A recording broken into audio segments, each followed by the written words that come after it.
that thing's bigger than your head.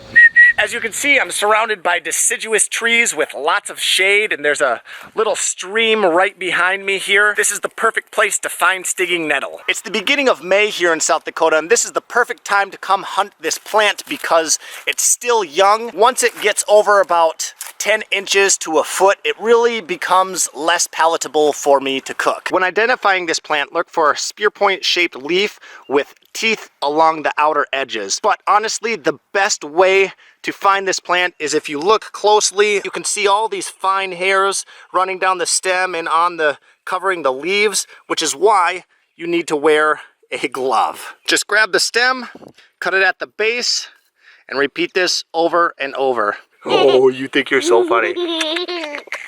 I now have 2 full bags like this.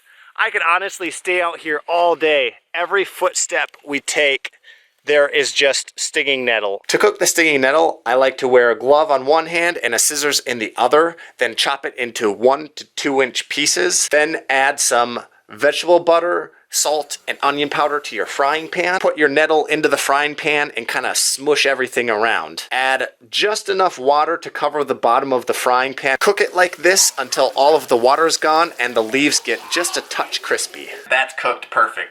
A little crispy, but still a little moist. It's weird because you can still see the little stingy hairs, but it's like the cooking sterilizes them. Oh my gosh. Honestly, if it wasn't for trying to keep the kids occupied, I could probably fill up like 5 bags in a half hour. Super easy to gather.